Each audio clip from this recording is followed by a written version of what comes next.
Good morning, sir. Morning.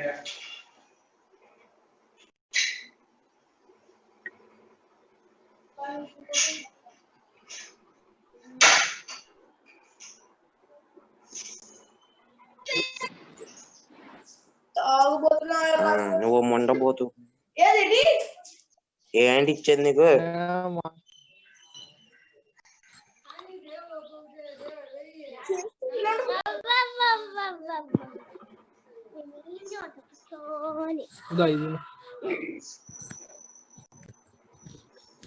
చూసుకో.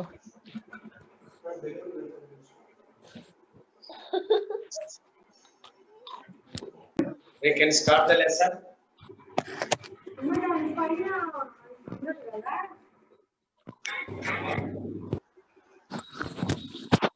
Sir mute all కొట్టండి sir. Okay, just mute all.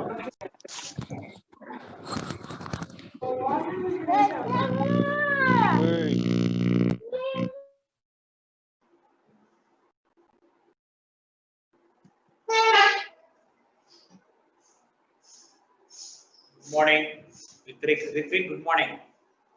ఈరోజు మనం డైఫ్రాక్షన్ అనే చిన్న ఓన్లీ కాన్సెప్ట్ ఓరియంటెడ్ చిన్న టాపిక్ ఉంటుంది, అది మనం డిస్కస్ చేద్దాం.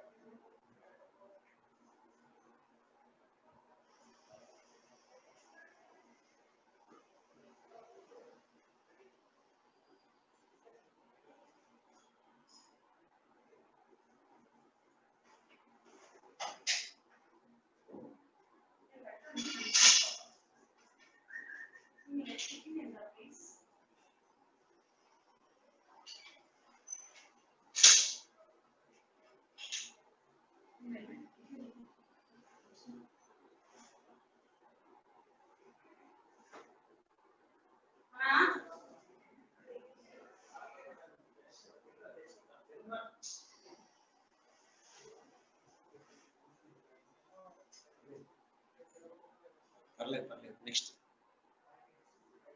ఓకే, చెప్తాను.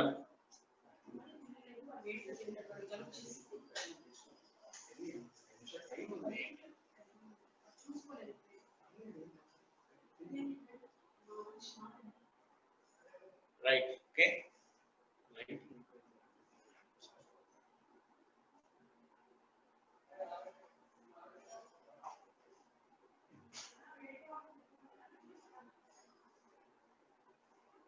Right. So what is meant by board clear గా ఉందా? బోర్డు క్లియర్ గా ఉందా Rithvik? Okay, right. So diffraction అంటే ఏంటి? For example bending of ray of light, bending of ray of light get narrow obstacle. Obstacle ante vastu, narrow obstacle whose thickness, right, very good. Obstacle whose thickness is equal to wavelength lambda or lambda less than or equal to d. Okay, ఈ bending ని you are simply calling as diffraction. Second point, ఇక్కడ it is superposition of secondary wavelets, superposition of secondary wavelets coming from the source.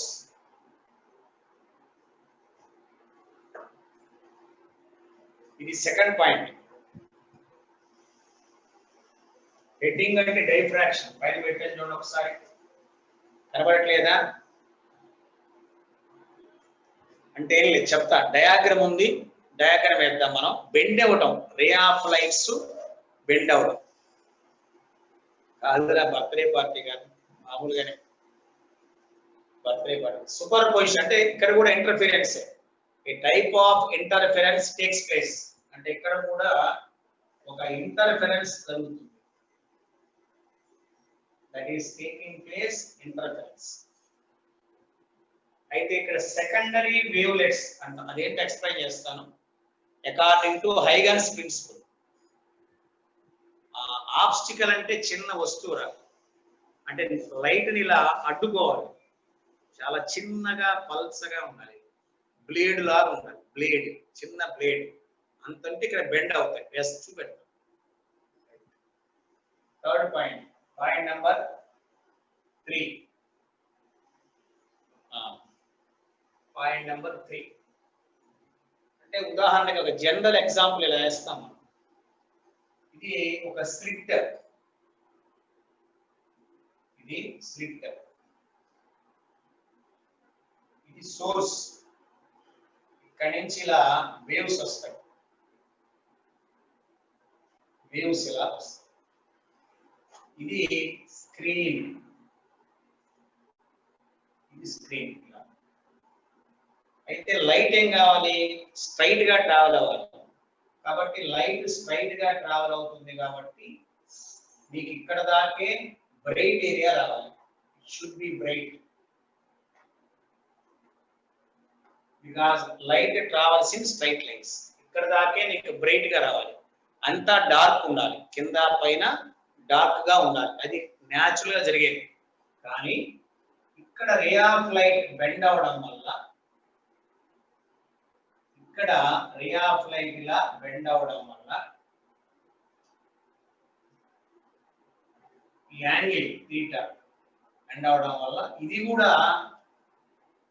Brightness వస్తుంది, కొద్దిగా dark గా బదులు brightness వస్తుంది. Dark గా బదులు బ్రైట్నెస్ వస్తుంది.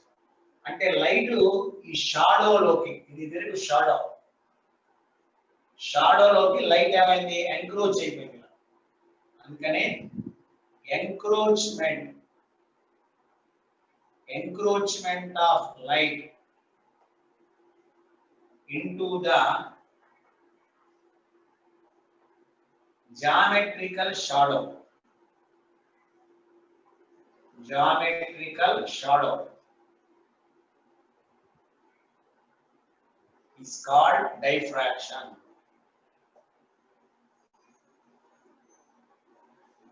అంటే ఒరిజినల్ గా ఇదంతా డార్క్ గా ఉండాలి, డార్క్ లోకి లైట్ ఏమైంది, ఎంక్రోచ్ అయింది. దేని వల్ల, ఇక్కడ బెండింగ్ అవడం వల్ల, రే ఇక్కడ బెండ్ అవడం వల్ల. ఈ బెండింగ్ ని జనరల్ గా మనం డైఫ్రాక్షన్ అంటాం.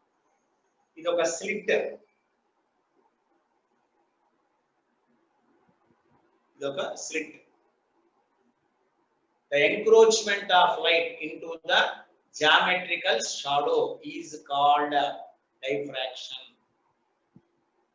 అంటే ఇక్కడ ఏమవుతాయంటే ఈ ఏరియాలో కూడా alternate bright and dark bands ఏర్పడతాయి. ఇక్కడ కూడా bright and dark bands, bright dark bright, ఇక్కడ కూడా bright dark bright. Next point, second point. దీంట్లో ఇంకొక పాయింట్ నేర్చుకోలేదు.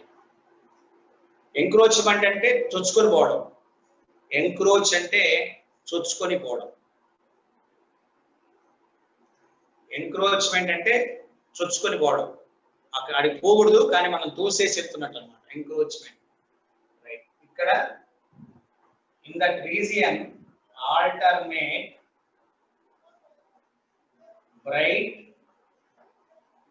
And dark bands are formed. Dark bands are formed. వీటి పేరు, these are called fringes. General fringe width is given by lambda d by small d. ఇది d, ఇది capital D. మామూలుగా general గా ఇక్కడ కూడా ఫ్రింజ్ విడ్త్ ఫార్మ్ రాస్తాం.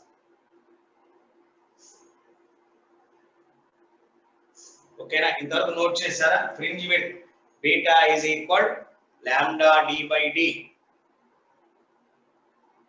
General దానికైనా ఇంటర్ఫిరెన్స్ కైనా దీనికైనా. అయితే ఇక్కడ okay Karthik very good, all the best, God bless you. రోజు నీ బర్త్డే అని చెప్తున్నారు. Karthik happy birthday to you Karthik. Next point, ఇంకొక పాయింట్ కాదు, encroachment of light into the geometrical shadow. Beta అంటే ఫ్రింజ్ విడ్త్ రా, నిన్న రాశాం కదా. ఇంటర్ఫిరెన్స్ లో కూడా మనం fringe width beta, general formula అక్కడైనా ఇక్కడైనా ఒకటే, ఎందుకంటే ఇక్కడ కూడా ఇంటర్ఫిరెన్స్ జరుగుతుంది, అయితే సెకండరీ. ఇప్పుడు ఇక్కడ మూడో point, width of bands, width of fringes is not same. అది width of fringes is not same. Oh, very good. Use Abdul Kalam. Very good. Width of fringes same, not same. Gradually decrease as we go up. We go up. Fringe width beta decreases. Decreases.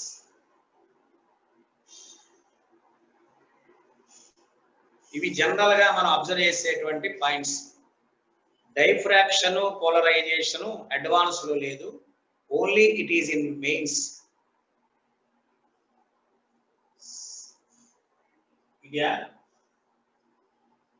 అంటే fringe width సమానంగా ఉండదు నాన్న. పైకి వెళ్ళే కొద్దీ fringes యొక్క width తగ్గుతూ పోతుంది, పైకి పోయే కొద్దీ ఫ్రింజ్ విడ్త్ ఇంకా తగ్గి తగ్గి తగ్గి అసలు కలిసిపోతుంది.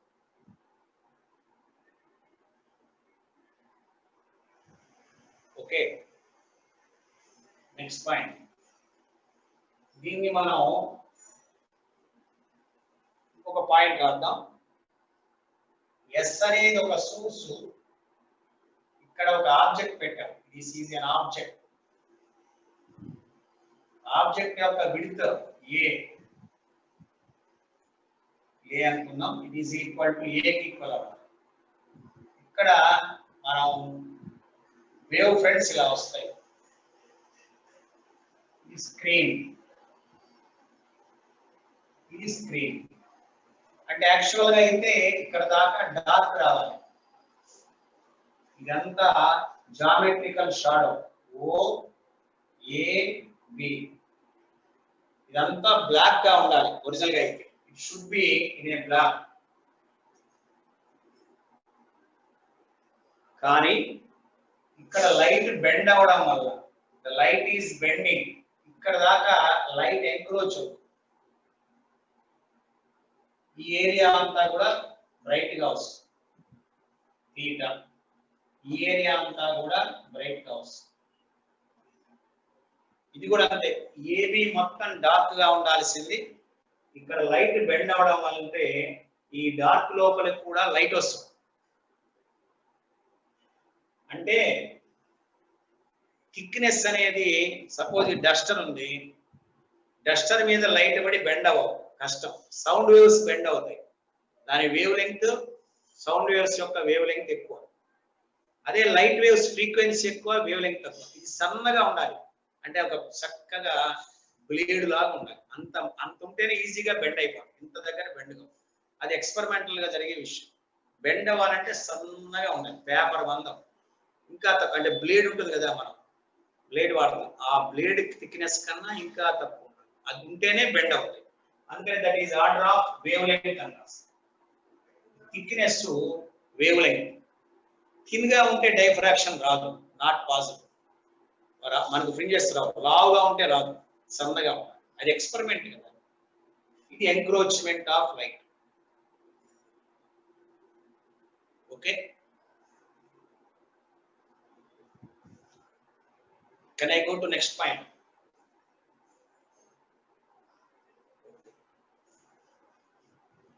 మనం హైగన్స్ ప్రిన్సిపల్ వాడతాం.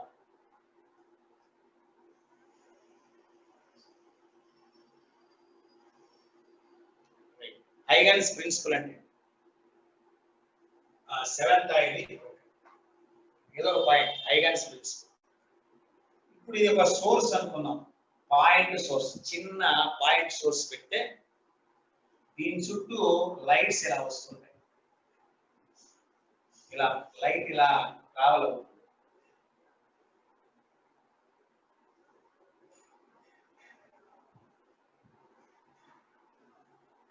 లైట్ ఇలా ట్రావెల్ అవుతుంది. దీన్ని front side of wave, front side of wave is called wave front. అంటే వేవ్స్ ఇలా వస్తుంటాయి కాబట్టి మనకు ఎదురుగా ఉంటే ఫ్రంట్ సైడ్ ని that is called as wave front అంట. ఇట్లా వస్తుంది స్పెరికల్, దీన్ని మనం స్పెరికల్ వేవ్ ఫ్రంట్ అంట. That is called spherical wave front.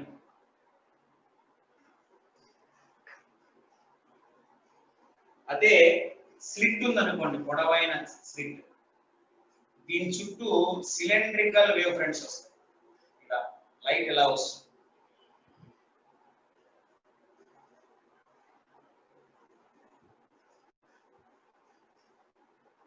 ఇలా వస్తాయి. అంటే మనం చూస్తే ఇలా కనపడుతుంది.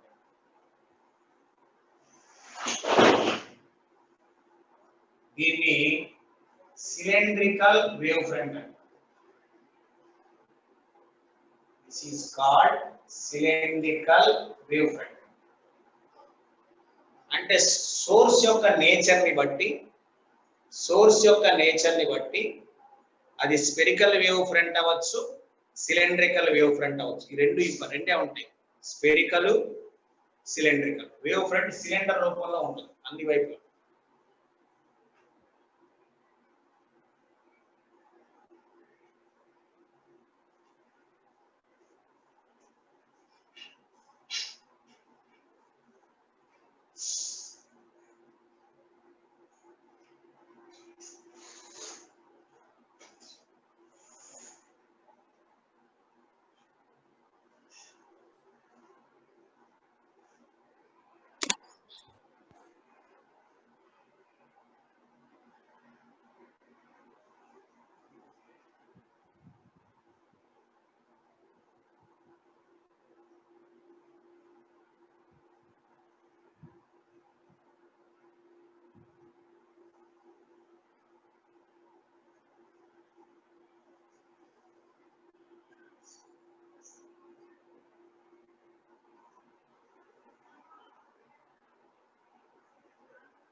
Okay, spherical wavefront and cylindrical wavefront.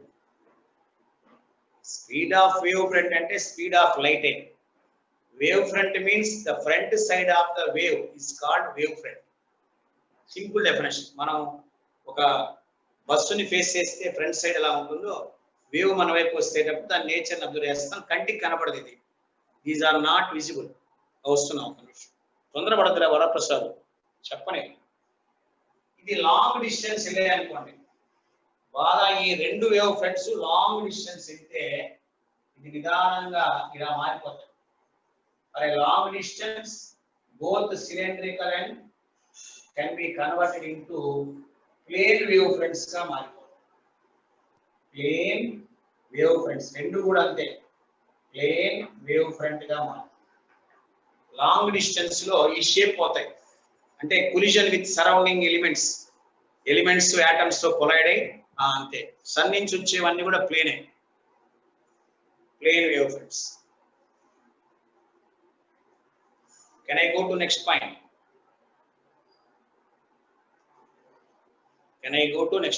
అంటే spherical wave front, cylindrical wave front, for a long distance you are getting plane wave fronts.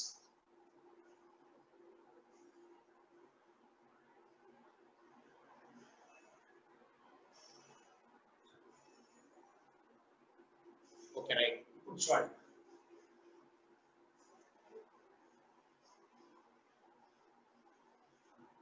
ఇప్పుడు while light is traveling infinite distance, sound is traveling finite distance. Light infinite distance ఎందుకు travel అవుతుంది అనేది ఒక concept, important point. దానికి కారణం ఎవరైనా హైగెన్ చెప్పిందే విన్నారు. ఏమని చెప్పాడు హైగెన్? ఇది సోర్స్ అనుకోండి, ఇది ఒక వేవ్ ఫ్రంట్, ఒక వేవ్ వచ్చింది. ఈ wave front next wave front గా డిజైన్ కావాలి. దానికోసం ఏం చేశాడంటే దీని మీద అనేక పాయింట్స్ తీసుకున్నాడు. Number of points are collected. ఇక్కడ నుంచి velocity is equal distance by time. Distance is equal velocity into time. Velocity అంటే 3 × 10⁸ into some time. Some time ఎంతో తీసుకోవచ్చు, చాలా తక్కువ టైం అనుకుందాం, అంటే 10⁻⁻8 సెకండ్స్ అనుకుందాం. అప్పుడు ఇది 3 మీటర్స్. అంటే అంత డిస్టెన్స్ ని డిజైన్ చేశాడు, ఆర్కులు గీశాడు. ఇక్కడ నుంచి ఆ డిస్టెన్స్ తోటి ఇక్కడ నుంచి ఇలా ఆర్కులు గీశాడు. ఇమాజినేషన్ ఆర్కులు అంటే మళ్ళీ ఆర్కులు గీయడానికి కష్టం, ఇలా ఇమాజినేషన్ చేశాడు. ఇప్పుడు ఈ అన్నిటినీ కలుపుకుంటూ వెళ్ళాడు. Add on this. ఇది ఒక వేవ్ ఫ్రంట్, మళ్ళీ ఇది ఒక వేవ్ ఫ్రంట్, రైట్. మళ్ళీ ఇంకొక డిజైన్ చేశాడు. ఇలా వేవ్స్ ని ఖండించుకొని again formed the another wave. For example దీన్ని మనం ప్రైమరీ సోర్స్ అంటాం. దీని అనుకో ఉదాహరణకి ఈ వేవ్ ఫ్రంట్ ని ప్రైమరీ వేవ్ ఫ్రంట్ అంటాం. ఈ ప్రైమరీ వేవ్ ఫ్రంట్ లో చిన్న చిన్న పాయింట్స్ అన్ని ఆసిలేట్ అవుతుంటాయి, పార్టికల్స్ అన్ని ఆసిలేట్ అవుతుంటాయి. అవి మళ్ళీ ఎనర్జీని ప్రొడ్యూస్ చేస్తాయి, లేక లైట్ ని ప్రొడ్యూస్ చేస్తాయి. దాన్ని మనం సెకండరీ వేవ్లెట్స్ అంటాం. ఇవి ప్రొడ్యూస్ చేసే వాటిని సెకండరీ వేవ్స్. వేవ్ లో చిన్నది వేవ్లెట్స్. హైగెన్స్ ప్రిన్సిపల్ ఇది కూడా కనబడుతుంది పక్కన. Huygens principle, construction of a wave front. మళ్ళీ ఇంకొక చిన్న పాయింట్ చెప్తున్నాను. On every wave front there are particles which are oscillating, vibrating, produce energy, produce waves. These waves are called secondary waves or very small secondary wavelets. ఇట్లా మనం Huygens ఇలా ప్రతి wave front లోంచి కొత్త వేవ్ ఫ్రంట్ ని design చేసుకుంటూ వెళ్ళాడు. అందుకనే ఇది కోర్స్ కంటిన్యూస్ గా వెళ్ళిపోతాయి. దీన్ని అంటే ప్రతి వేవ్ ఫ్రంట్ ని చిన్న చిన్న పార్ట్లుగా విడగొట్టచ్చు. అవి వేవ్లెట్స్, రైట్. ఓకేనా? Can I go to next point? ఇప్పుడు ఈ డైఫ్రాక్షన్ లో ఏం చెప్పారంటే ఇన్స్టెడ్ ఆఫ్ వేవ్స్, వేవ్స్ కు బదులు వేవ్లెట్స్ కలుస్తాయి. ఇంటర్ఫిరెన్స్ లో మనం వేవ్స్ అంటాం, డైఫ్రాక్షన్ లో వేవ్లెట్స్ కలుస్తాయి. చిన్న చిన్నవన్నీ కలుస్తాయి. ఉదాహరణకి ఇక్కడ ఎన్ని వేవ్లెట్స్ ఉంటాయంటే లక్షలు ఉంటాయి. చిన్న ఎన్ని పాయింట్స్ ఉంటే అన్ని, ఎన్ని పార్టికల్స్ ఉంటే అన్ని లక్షలు. అంటే ఉదాహరణ అనుకుందాం, ఎగ్జాంపుల్ ఇటువైపున ఒక 3 తీసుకున్నాం, ఇటువైపున కూడా ఒక 3 తీసుకున్నాం. ఇట్లా డివైడ్ చేసుకోవచ్చు. పైన 6 కింద 6, పైన 10 కింద 10, పైన 20 కింద 20, 10 పైన 50 కింద 50. అట్లా అనేక వేవ్లెట్స్ డెవలప్ అవుతాయి. ఈ వేవ్లెట్స్ అన్ని సూపర్ పోజ్ అయితే మనకి ఇంటర్ఫిరెన్స్ వస్తుంది. అలాంటి ఇంటర్ఫిరెన్స్ ని you can observe the diffraction. దాన్ని మనం డైఫ్రాక్షన్. ఎందుకంటే చిన్న వేవ్ ఫుల్ గా పనికిరాదు, మనకి చిన్న వేవ్లెట్ కావాలి.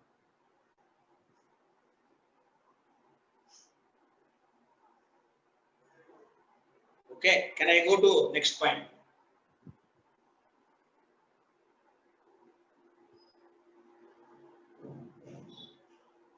పార్టికల్స్ అంటే మామూలు పార్టికల్స్ కాదు, లైట్ పార్టికల్స్ ఉంటాయి. ఎనర్జీ పార్టికల్స్, లైట్ పార్టికల్స్ లైట్లే ఉంటాయి, లైట్ పార్టికల్స్ ఉంటాయి. ఎలక్ట్రోమాగ్నెటిక్ పార్టికల్స్ అనుకోవచ్చు, ఫోటాన్స్ అనుకోవచ్చు. Okay, right. ఇప్పుడు next point, point number 8. Diffraction ని 2 రకాలు, 2 types. One is called Fresnel's diffraction. Second one is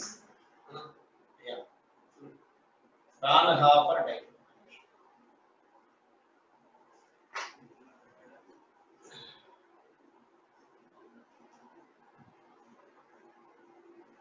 Fresnel's diffraction. The second one is called Fraunhofer diffraction. రెండు రకాలు. ఏంటి సార్ బేసికల్ గా తేడా అంటే Fresnel's diffraction లో ఇది స్లిట్, ఇది స్క్రీన్, రెండు ఫైనల్ డిస్టెన్స్ లో ఉంటాయి. They are at finite distance.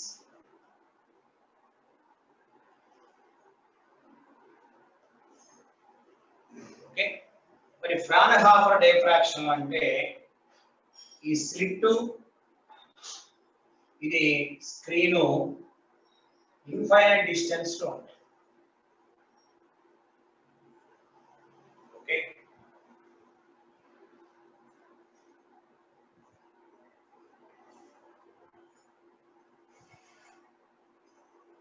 అయితే ఇక్కడ ఫోకస్ చేయడానికి లెన్సెస్ అవసరం.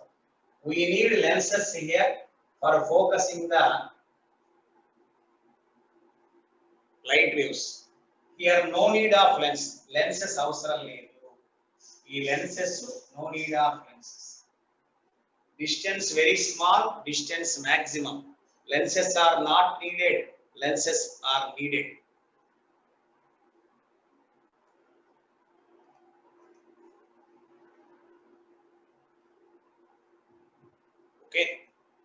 ఇక్కడ దగ్గర కాబట్టి spherical wave fronts are used. Spherical wave fronts are used. ఇక్కడ plane wave fronts are used. Infinite distance these are called plane. దీని ఎక్స్ప్లెనేషన్ కి స్పెరికల్.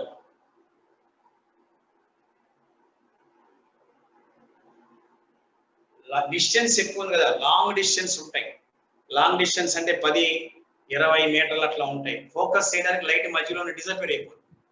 అందుకని ఒక్కోసారి చేస్తారంటే ఫోకస్ చేయడానికి ఎక్స్పెరిమెంట్ ప్రకారం లెన్సెస్. మరి ఇన్ఫైనైట్ డిస్టెన్స్ అంటే మా ఊర్లో ఒకటి, మీ ఊర్లో ఒకటి బెటర్, వైజాగ్ లో ఒకటి, విజయవాడ ఒకటి బెటర్. ఇన్ఫైనైట్ అంటే ఫోకల్ లెంత్ 10 టైమ్స్.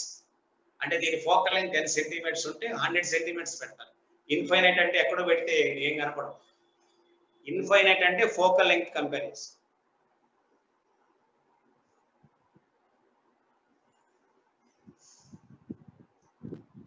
ఓకే, ఇది వేసుకో. Spherical wave front, plane wave front.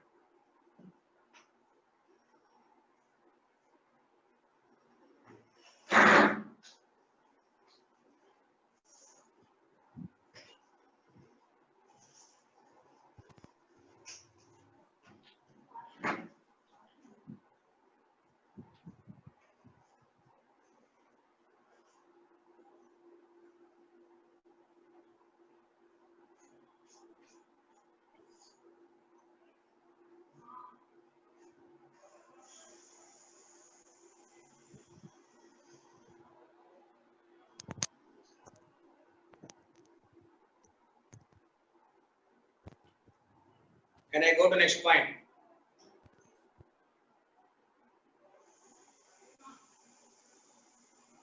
ఇది ఒక థియరీ. దీని ద్వారా మనకి ఏం రాదు. డైఫ్రాక్షన్ అనేది ఒక general experiment. Plane wave front అంటే ఇలా ఉండేది, దూరం పోయే కొద్ది ఇలా స్ట్రైట్ వస్తుంది. దాని ప్లేన్ వేవ్ ఫ్రంట్. నేచర్ పోతుంది. ఓకేనా?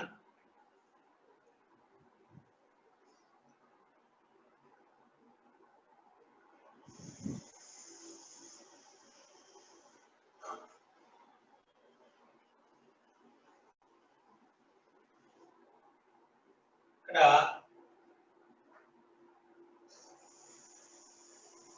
Fresnel's diffraction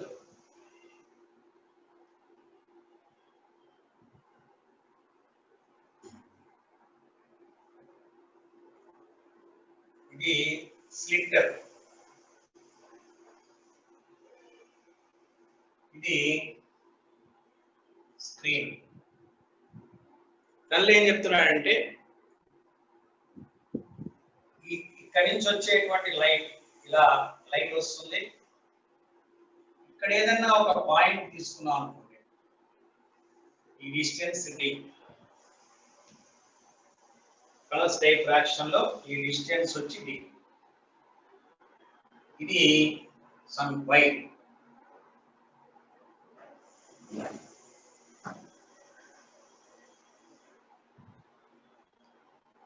ఓకే, ఇక్కడ ఒక పాయింట్ దగ్గర ఏర్పడేటువంటి ఇంటర్ఫరెన్స్ అంటే diffraction which is the combination of secondary wavelets. ఈ పాయింట్ P అనేది bright or dark depends on the angle theta. Theta మీద డిపెండ్ అవుతుంది, డిస్టెన్స్ మీద డిపెండ్ అవుతుంది, number of wavelets reaching on it depends upon number of wavelets reaching on reaching P. ఈ points మీద depend అవుతుంది. ఈ point P మన నిన్న గుర్తుంది, పాత్ డిఫరెన్స్ ఫేజ్ డిఫరెన్స్ కట్టాం. బ్రైట్ అయితే ఫామ్ రాసుకున్నాం n లాంబ్డా. చరణ్ ఏం డౌటా? డార్క్ అయితే ఫామ్ రాసాం 2n - 1 × λ/2 అని రాసాం. అయితే ఇక్కడ పాత్ డిఫరెన్స్ ఫేజ్ డిఫరెన్స్ అనేది కాకుండా నెంబర్ ఆఫ్ వేవ్లెట్స్ మీద డిపెండ్ అవుతున్నాడు. అంటే ఈవెన్ నెంబరా ఆడ్ నెంబరా? ఈవెన్ నెంబర్ ఆఫ్ వేవ్, అది వాడు కొలిచాడు. ఆ డీటెయిల్ మనకి ఇక్కడ అవసరం లేదు, అంత డెప్త్ కూడా మనం ఇక్కడ పోవాల్సిన అవసరం లేదు. ఓన్లీ చిన్న పాయింట్స్ మాత్రమే ఉంటాయి. Even number odd number of wavelets 10, 11, 12, 13, 20, 21, 25, లేక 30, 35, 40, 40 ఇట్లా ఈవెన్ అండ్ ఆడ్ మీద డిపెండ్ అయ్యి బ్రైట్ అండ్ డార్క్ బ్యాండ్స్ ఏర్పడతాయి. ఏంటి చరణ్, ఏమైనా డౌట్ ఉందా? చేయొద్దావు. Depends upon number of wavelets reaching the point P. ఇది Fresnel's diffraction. The position of point P, whether it is bright or dark, depends on the theta inclination, ఆ angle theta. ఇది ఇక్కడికి వచ్చేది theta 0, పైకి వెళ్ళే కొద్ది theta పెరుగుతుంది. ఈ theta అనేది మనం తీసుకునే యాంగిల్ మీద కొలుచుకోవచ్చు కదా, 30, 40, 35, 45, 60. ఓకే,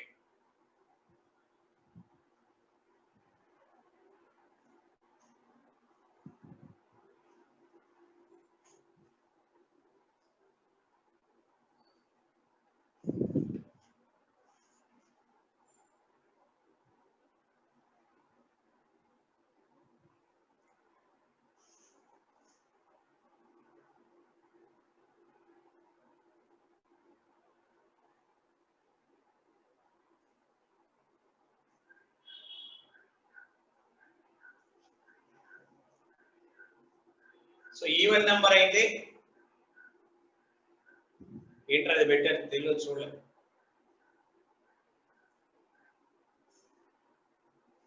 రైట్, ఇది ఇంతే, దీనికి డెరివేషన్ అంటూ ఉంది కానీ మనకు అవసరం లేదు. కాబట్టి it only depends upon the even number odd number. ఒకటి యాంగిల్ థీటా, ఇది కొలవచ్చు మనం, పాయింట్ కి యాంగిల్ కొలవచ్చు. మూడో పాయింట్ ఏంటంటే you can get the distance D. ఇప్పుడు ఇక్కడ అంటే దీన్ని ఈ వేవ్ ఫ్రంట్ ని చిన్న చిన్న జోన్లుగా విడగొట్టాడు ఆ ఈవెన్ బ్రైట్. ఈ చిన్న వేవ్ ఫ్రంట్స్ ని చిన్న చిన్న జోన్లుగా విడగొట్టాడు. ఆ చిన్న జోన్ ని ఫ్రెనెల్ జోన్స్ అంటారు. ఫ్రెనెల్ జోన్స్.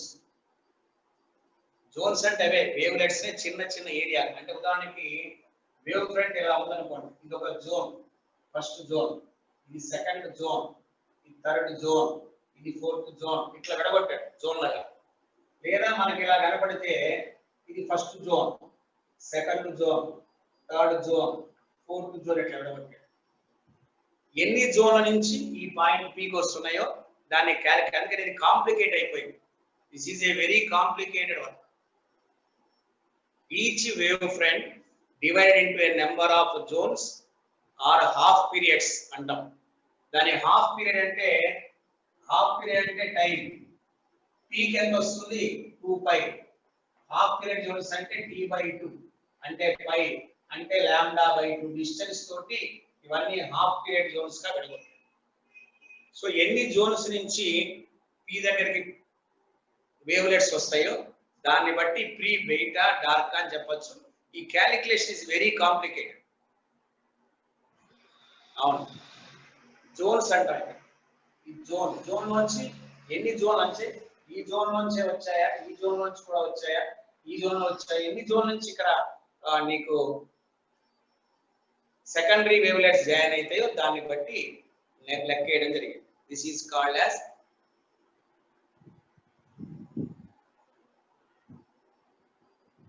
రైట్. ఇక్కడ యాంప్లిట్యూడ్ కట్టాలని ఒక ఫార్ములా ఇచ్చాడు. Amplitude proportional to S into 1 minus cos theta by d ఇది ఇచ్చాడు.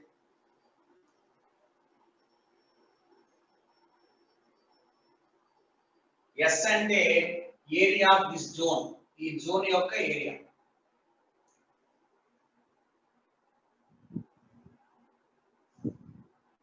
థీటా మీద, d మీద, జోన్ మీద యాంప్లిట్యూడ్ డిపెండ్ అవుతుంది. ఓకే, దీన్ని మనం ఫ్రెనెల్స్ డైఫ్రాక్షన్ అంటాం. ఫ్రెనెల్ డైఫ్రాక్షన్ లో మొత్తం ఉన్నటువంటి ఒక వేవ్ ఫ్రంట్ ని ముక్కలుగా విడగొట్టాడు, చిన్న ఏరియాగా విడగొట్టాడు. దాని వాల్యూ ఎంత λ/2, నెక్స్ట్ ఎంత λ/2 ప్లస్ λ/, నెక్స్ట్ ఎంత λ/2, అట్లా విడగొట్టి ఆ జోన్ నుంచి వచ్చేటువంటి రైట్, దీన్ని మనం ఫ్రెనెల్స్ డైఫ్రాక్షన్ అంటాం. ఓకే, నెక్స్ట్ పాయింట్ కి ఏం వెళ్ళాలి? Fraunhofer diffraction.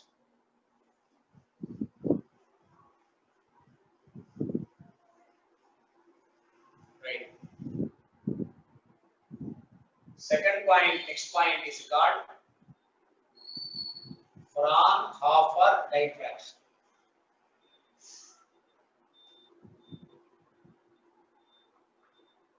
ఇందులో మనం ఇన్ఫైనైట్ డిస్టెన్స్ తీసుకోవాలి.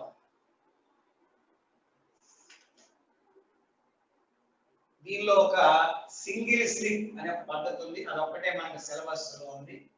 సింగిల్ స్లిట్ అన్నమాట. అంటే రెండు కోహరెంట్ సోర్సెస్ ఉన్నాయి అక్కడ, S1 S2. ఈ రెండు కోహరెంట్ సోర్సెస్ మధ్య డిస్టెన్స్ d, దాన్ని ఓపెన్ చేసి a గా మార్చాం. అంటే సింగిల్ స్లిట్ ఇట్లా, ఇక్కడ ఇది, దీని సెంటర్ పాయింట్ O, ఇది స్క్రీన్. ఫోకస్ చేయడానికి మనకు ఒక లెన్స్ కావాలి. స్క్రీన్ పాయింట్ O, దీని సెంటర్ పాయింట్ P. ఈ మొత్తం distance, the distance is called A.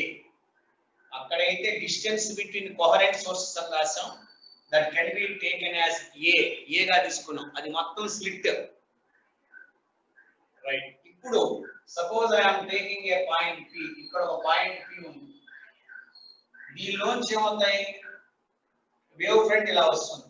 ఇది వేవ్ ఫ్రంట్ ఇలా వస్తాయి. సోర్స్ ఇక్కడ ఉంటే the wave front is coming like this. Waves ఇలా వస్తుంది. ఇక్కడ ఉండేటువంటి వేవ్ ఫ్రంట్స్ ని రెండు పార్ట్ల విడగొట్టాడు. A B O. మొత్తం వేవ్ లెంగ్త్ ఎంత ఉండాలి? Length lambda is equal A ఉండాలి, ఫస్ట్ ఆప్షన్. ఈ మొత్తాన్ని లాంబ్డా తీసుకున్నాడు. ఇప్పుడు ఈ పాయింట్ P కి I want to convert interference లాగే యాజ్ యూజువల్ గా. అయితే A నుంచి O, AO is equal to lambda and BO is equal to both కూడా λ/2. So AB is equal to lambda. ఇక్కడ తీసుకున్నటువంటి వేవ్ ఫ్రంట్ యొక్క విడ్త్ ని లాంబ్డాగా తీసుకొని దాన్ని రెండు ముక్కలుగా విడగొట్టాడు. ఒక ముక్క AO, ఇంకో ముక్క OB. AO నుంచి వచ్చేటువంటి అన్ని ఇక్కడ చేరాలి, OB నుంచి సెకండరీ వేవ్లెట్స్ కూడా ఇక్కడ చేరాలి. అంటే ఇక్కడ మన లెంగ్త్ పరంగా విడగొట్టుకొని AO లో ఉండే సెకండరీ వేవ్లెట్స్, OB లో ఉండేటువంటి సెకండరీ వేవ్లెట్స్ మొత్తం ఇక్కడికి రావాలి. అంటే A, B మధ్య ఉండేటువంటి path difference lambda, A, O మధ్య ఉండే path difference λ/2.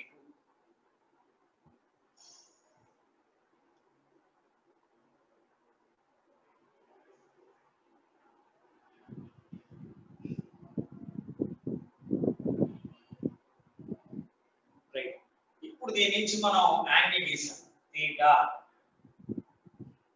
So so sin theta is equal to ఏదో m అనుకో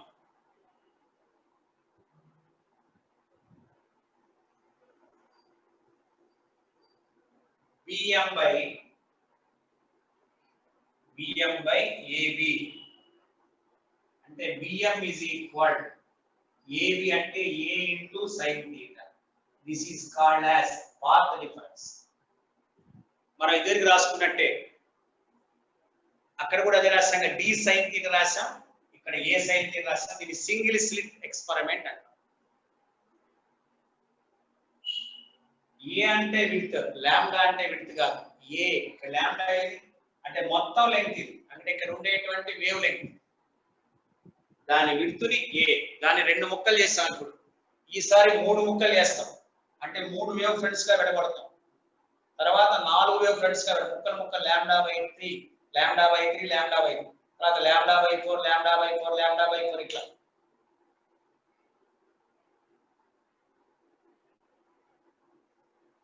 మళ్ళీ ఒకసారి చిన్న పాయింట్ అండి, కొద్దిగా కాంప్లికేటెడ్ ఉంటుంది, మనకు అంత సిలబస్ లో దీనిలో లేదు. ఒక చిన్న పాయింట్ ఫార్ములానే వస్తుంది.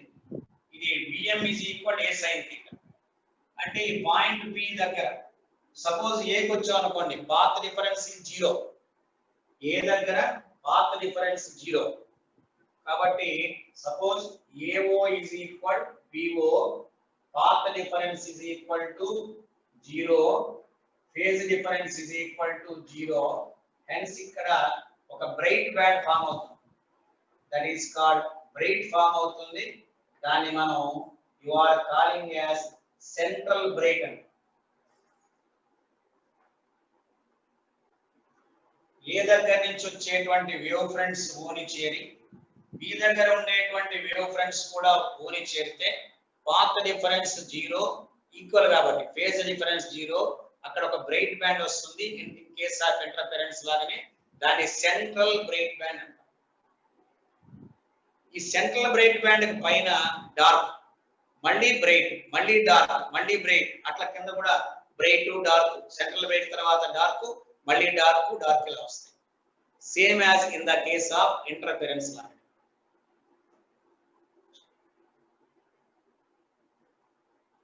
ఓకే, ఇప్పుడు ఈ అనేకమైన అంటే ఏ నుంచి పి దాకా ఉండే డిస్టెన్స్ లో ఉండే వేవ్లెట్స్ పి దగ్గర జాయిన్ అయ్యి, అంటే ఓ నుంచి బి దాకా డిస్టెన్స్ లో ఉండే, అరే దీన్ని విడగొట్టాక నేను ఈ ఏబి యొక్క ఒకసారి జాగ్రత్తగా వినండి. ఏబి మొత్తం యొక్క లెంగ్త్ స్లిట్ డైఫ్రాక్షన్ ఏర్పడాలంటే ఆ స్లిట్ యొక్క లెంగ్త్ వేవ్ లెంగ్త్ కన్నా తక్కువ లేక వేవ్ లెంగ్త్ కన్నా ఈక్వల్ ఉండాలి. అంటే వేవ్ లెంగ్త్ ఆఫ్ లైట్ అంటే లాంబ్డా. ఇక్కడ ఫ్రాన్హాఫర్ ఏం చేశాడంటే ఆ స్లిట్ మొత్తాన్ని చిన్న ముక్కలుగా విడగొట్టాడు. ఫస్ట్ సారి 2 ముక్కలుగా విడగొట్టాడు, అంటే మొత్తం డిస్టెన్స్ లాంబ్డాని 2 ముక్కలు చేశాడు. అంటే పైది సెంటర్ కి లాంబ్డా బై 2, కిందది కూడా ఏమవుతుంది సెంటర్ కి లాంబ్డా బై 2. ఇది 2 ముక్కలు వేసాడు. తర్వాత 3 ముక్కలు వేసాడు, అంటే లాంబ్డా బై 3, లాంబ్డా బై 3, తర్వాత 4 ముక్కలుగా విడగొట్టుకుని ఇమాజిన్ చేశాడు lambda by 4, lambda by 4, lambda by 4, lambda. ఇప్పుడు ఈ ఏ నుంచి వచ్చేటువంటి వేవ్లెట్స్ అన్ని ఇక్కడికి వస్తాయి, బి నుంచి వచ్చేటువంటి వేవ్లెట్స్ అన్ని ఇక్కడికి వస్తాయి. అంటే ఏఓలో ఉన్న పాత్ ఓబికి ఉన్నటువంటి పాత్ డిఫరెన్స్ లెక్కేస్తారు ఇక్కడికి వచ్చినప్పుడు. అప్పర్ దాంట్లో ఉన్న పాత్ డిఫరెన్స్, లోయర్ దాంట్లో ఉన్న పాత్ డిఫరెన్స్ లెక్కేస్తారు. అట్లా లెక్కేయడం వల్ల ఏమవుతుందంటే ఒకసారి బ్రైట్ ఒకసారి డార్క్ వస్తాయి, ఇన్ఫైనైట్ నెంబర్ వస్తుంది పైకి. ఇప్పుడు అందుకని ఇక్కడ మనం ఏం చేస్తున్నాం అంటే ఈ రెండిటికి మధ్యలో లాంబ్డా బై 2 వచ్చింది, అంటే ఒకదానికి లాంబ్డా బై 2 వచ్చింది ఇక్కడికి. అందుకని మనం అక్కడ ఏం చేశారంటే he took it is a dark band, అంటే ఈ పాత్ డిఫరెన్స్ ని రాశారు. Delta x is equal a into sin theta is equal l lambda. అయితే ఎక్కడ లెక్కేయాలి, లాంబ్డా బై 2 కే మనకు లెక్కేయాలి, కానీ మొత్తం లెంగ్త్ ఎంత వస్తుంది l lambda. ఇది it appears as a dark band. ఈ లాంబ్డా బై 2 వల్ల డార్క్ బ్యాండ్ వస్తుంది. Therefore sin theta is equal n lambda by a, where n is equal 1, 2, 3, 4. ఇది అంటే ఈ డిఫరెన్స్ కి లాంబ్డా బై 2 కి ఇది లాంబ్డా బై 2. ఈ లాంబ్డా బై 2 కి మనకు డార్క్ బ్యాండ్ వస్తుంది. కండిషన్ అయితే డిస్టెన్స్ ఎంత అవుతుంది లాంబ్డా. ఇది గుర్తుపెట్టుకోవాల్సిన పాయింట్. ఇది కండిషన్ ఫర్ డార్క్ బ్యాండ్.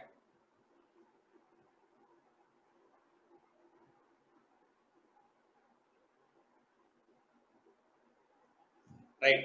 అట్లానే condition for bright band. Condition for bright band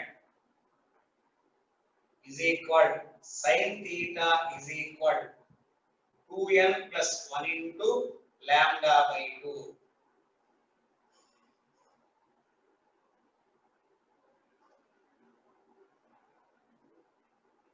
దీని అర్థం ఏంటంటే ఏ నుంచి b కి వచ్చేటువంటి వేవ్లెట్స్, p నుంచి b కి వచ్చేటువంటి వేవ్లెట్స్ రెండు ఇక్కడికి వచ్చేటప్పటికి దీనికి పాత్ డిఫరెన్స్ 0 అవడం, ఒకదాన్నొకటి క్యాన్సిల్ చేసుకోవడం వల్ల, దీని యొక్క ఎఫెక్ట్ దీన్ని క్యాన్సిల్ చేయడం వల్ల ఇక్కడ డార్క్ బ్యాండ్ వస్తుందని హైగెన్స్ ప్రిన్సిపల్ ప్రకారం మన ఫ్రాన్హాఫర్ డైఫ్రాక్షన్ ఇచ్చాడు. ఇది బ్రైట్ అంటే n ఈజ్ ఈక్వల్ అంటే ఇక్కడ 1, 2, 3, 4 ఎట్సెట్రా. బ్రైట్ బ్యాండ్ కండిషన్ ఇది, dark band condition.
Okay, can I go to next point, Sharan?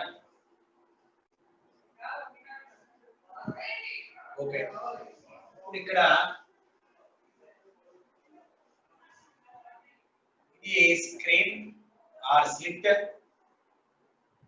ఇక్కడ మనకి ఇది సెంట్రల్ బ్రైట్, తర్వాత డార్క్ 1, ఇక్కడ కూడా డార్క్ 1, తర్వాత బ్రైట్, తర్వాత బ్రైట్, తర్వాత డార్క్ 2, ఇక్కడ కూడా డార్క్ 2 ఇలా ఏర్పడుతుంది. సెంట్రల్ బ్రైట్ ఇది సెకండ్ బ్రైట్, ఇది సెకండ్ బ్రైట్.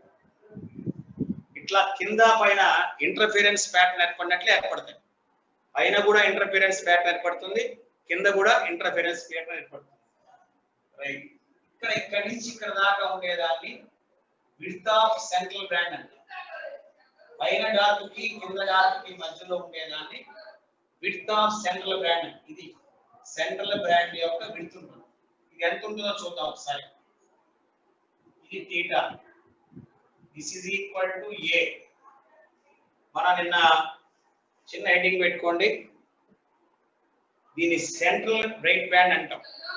పైన ఒక డార్క్ బ్యాండ్ ఏర్పడుతుంది, కింద డార్క్ బ్యాండ్ ఏర్పడుతుంది. రెండు డార్క్ బ్యాండ్ల మధ్య ఒక బ్రైట్ బ్యాండ్ ఉంటుంది. ఆ బ్రైట్ బ్యాండ్ ని సెంటర్ ఆఫ్ ద స్క్రీన్ దగ్గర ఉంది కాబట్టి దాన్ని మనం సెంట్రల్ బ్రైట్ బ్యాండ్ అంటాం. ఓకే, ఇప్పుడు ఈ డిస్టెన్స్ ఎంత అనుకుందాం? ఇది y అనుకుందాం. Let is equal to y. ఈ డిస్టెన్స్ ని క్యాపిటల్ T అనుకున్నాం. మీకు గుర్తు అనుకుంటా, delta x is equal d sin theta. That is equal d అంటే ఇక్కడ a into sin theta. So delta x is equal a into tan theta. Delta x is equal to a into y by d. ఇది delta x.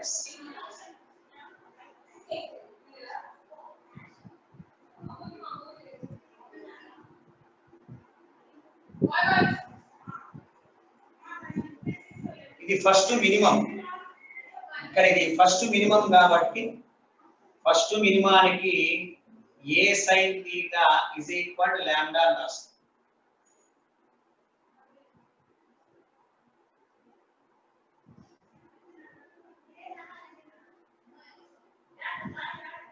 అంటే path reference.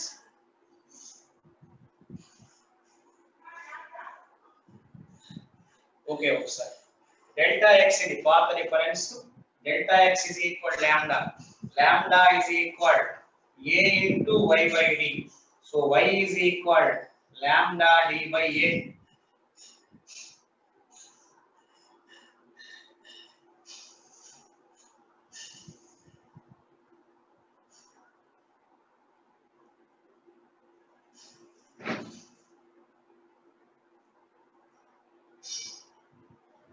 Fraunhofer diffraction single slit అనేది నా heading. ఇప్పుడు width of central maxima.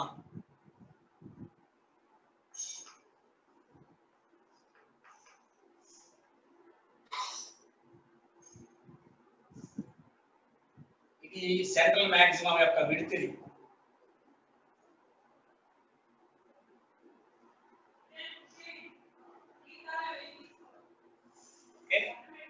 ఈ central maximum యొక్క total width నేను W అనుకుంటా, that is equal to 2y 2 into lambda d by a.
ఇది అన్మ్యూట్ కావట్లేదు అక్కడ.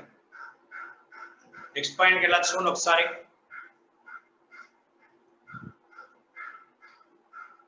width of the secondary maximum 2 lambda d by a.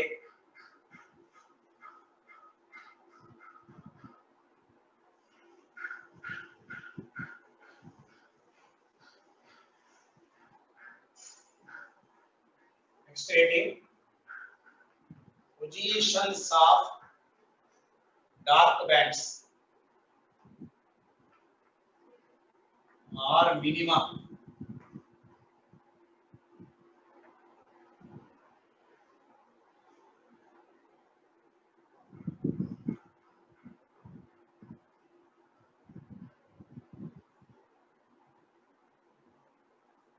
Formula A sin theta is equal to n lambda. First dark, n is equal to 1. Sin theta is equal to lambda by a. Second dark, n is equal to 2. Sin theta is equal to 2 lambda by a.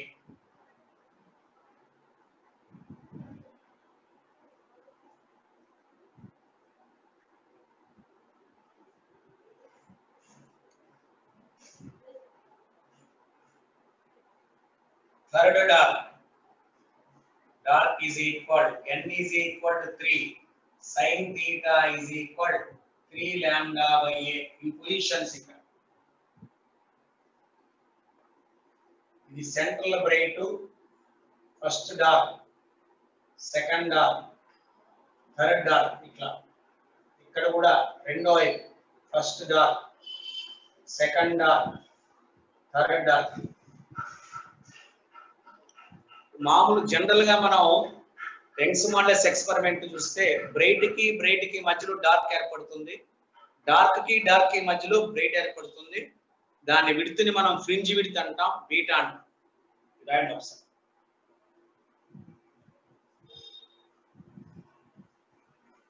ఇది slit, ఇది single slit.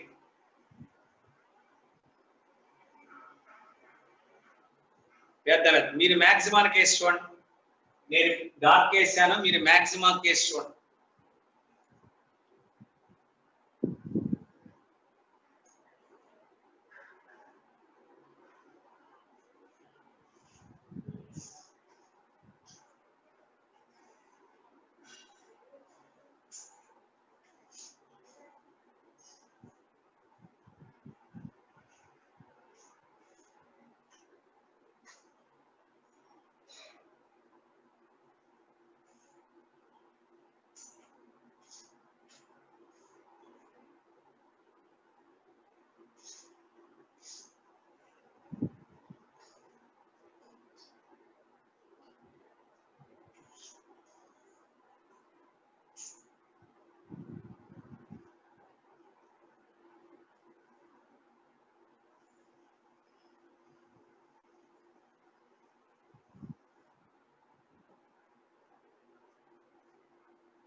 First bright అంటే central bright. అది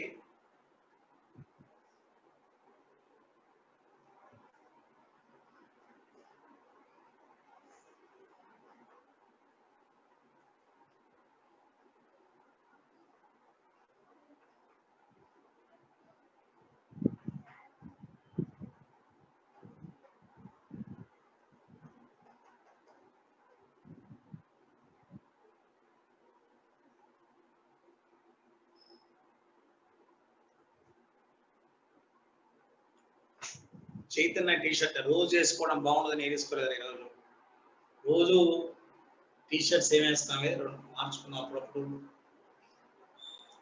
రే Dasara holidays ఎప్పటి నుంచి రా Charan? Dasara holidays ఎప్పటి నుంచి తీసుకున్నారు? 19. ఓకే. వాషింగ్కి వేసారా? ఇదే మండే నుంచి అనుకుంటా. సండే ఎగ్జామ్స్ ఉంది కదా మీకు, మండే నుంచి దసరా హాలిడేస్. శశిధర్ గారిని విజయవాడ పంపించాము, వంశీ శశిధర్ విజయవాడ పంపించి క్లాసులో కూర్చోబెట్టాం.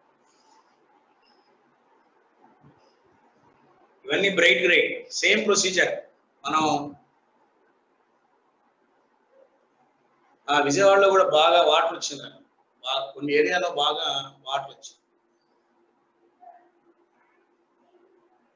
హాలిడేస్ ఒక వారం, 1 వీక్ అనుకుంటా. మనకేం ఇబ్బంది లేదు, వాటర్ మామూలుగానే బయట ఉన్నాయి. కొన్ని ఏరియాలో బాగా లోగా ఉన్న ప్రాంతాల్లో మాత్రం వాటర్ వచ్చింది. అన్నింటికి కొద్దిగా అప్పుగా ఉన్న ప్రాంతంలో లేదు, కానీ ఏదైనా 3 days సెలవులు. రిత్విక్ కాలేజీ 2022 అప్పటిదాకా లేదనుకుంటా.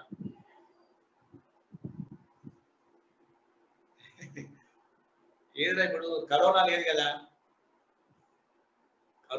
కదా, కరోనా ఎఫెక్ట్ తగ్గకపోతే కాలేజ్ ఓపెన్ చేయరు. కరోనా తగ్గాలి.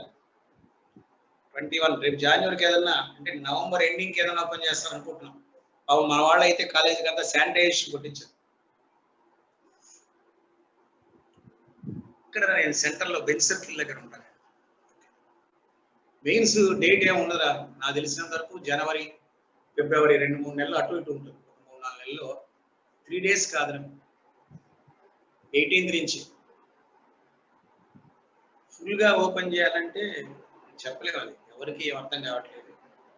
జనవరి 1st ఏదన్నా సంక్రాంతి హాలిడేస్ అయిన తర్వాత ఏదన్నా కరెక్ట్గా పర్ఫెక్ట్గా ఓపెన్ చేస్తారేమో అనుకుంటున్నాను నేను. ఓకే, రాసారా? 3 days కాదురా, రేపు మండే నుంచి ఉన్నాయనుకుంటున్నాను నేను. Second brain to central brain.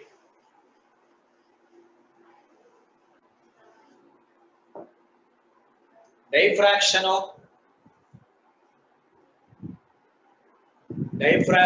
Polarisation అందరూ వినండి ఒకసారి. డైఫ్రాక్షను పోలరైజేషన్ రెండు కూడా అడ్వాన్స్ లో లేవు. ఈ డైఫ్రాక్షన్ నేను చెప్పినంత కూడా ఉండదు, ఒకటే ఒక పాయింట్ ఉంది, d sin theta is equal l lambda. ఆ ఒక్క పాయింటే ఉంది. అయితే మనం ముందు కలిపి కొంచెం చెప్పుకున్నాం, అంతకన్నా ఎగ్జామినేషన్ లో అడిగే క్వశ్చన్స్ ఏమీ లేవు. మన వాడు చాలా ఇస్తారు ఎగ్జామినేషన్, మన పేపర్లో రేడియస్ లని డయాగ్రామ్ అవి అసలు లేవు. They are not, just concept of diffraction ఒకటే, అది ఒక్కటే ఉంది. అయినా మనం కొద్దిగా ఏదో మెటీరియల్ ఉందని ఎక్కువ చెప్పుకోవడం జరిగింది.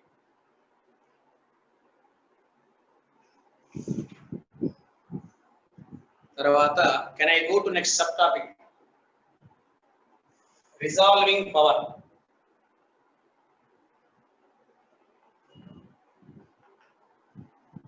రిజాల్వింగ్ పవర్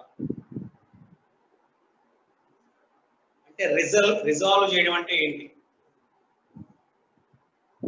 23, 24, 25 హాలిడేస్ అని ఉందా? తెలియదు అయితే మనకి.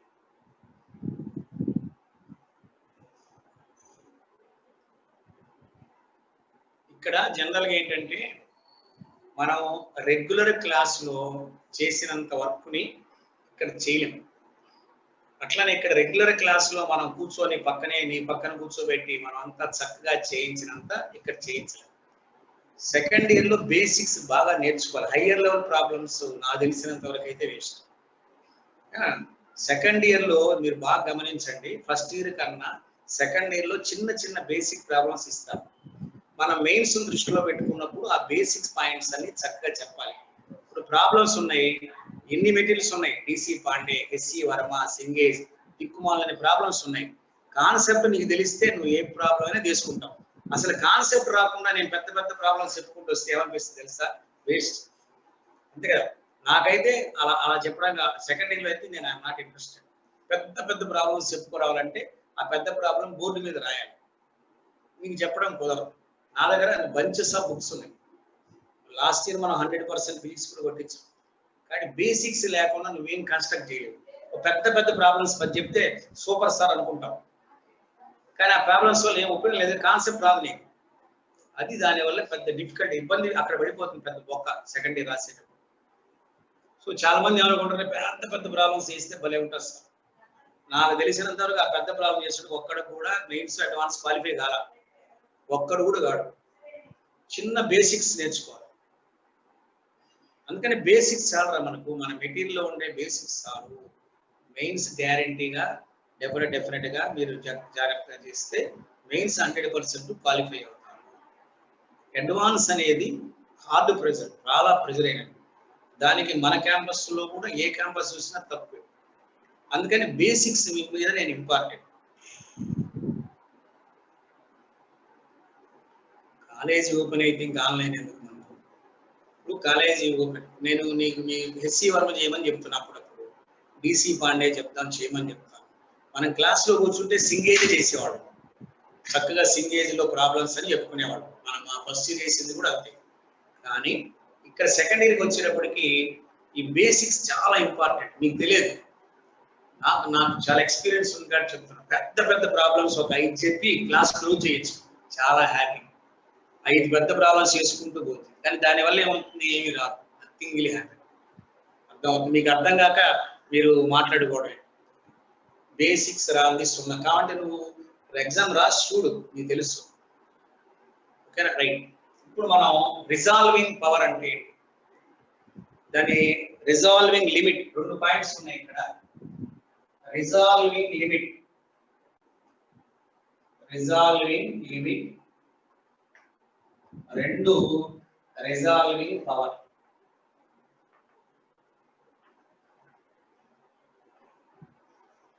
జనరల్ గా ఆన్లైన్ లో ఈ క్లాసెస్ చేసేది ఏంటంటే వేరు వేరు పుస్తకాల నుంచి ఒక 10 ప్రాబ్లమ్స్ తీసుకొని ఆ 10 ప్రాబ్లమ్స్ బోర్డు మీద ఎక్కిస్తే అబ్బా అబ్బా అనుకుంటున్నాం, బొక్కపడిపోయినట్టే అక్కడ. అంటే నీ బేసిక్స్ చెప్పకుండా ఆ 10 ప్రాబ్లమ్స్ చేయిస్తే విజువల్ వేసుకుంటూ భలే ఉందనుకుంటాం, తర్వాత కంప్లీట్ రూయింగ్ అయిపోయినట్టే. చేస్తుంది చాలా మంది, అలానే జరుగుతుందని అనుకుంటున్నాను. మంచి మంచి ప్రాబ్లమ్స్ తీసుకొని చెప్పేసి రకరకాల పుస్తకాల నుంచి బేసిక్స్, రిజాల్వింగ్ పవర్,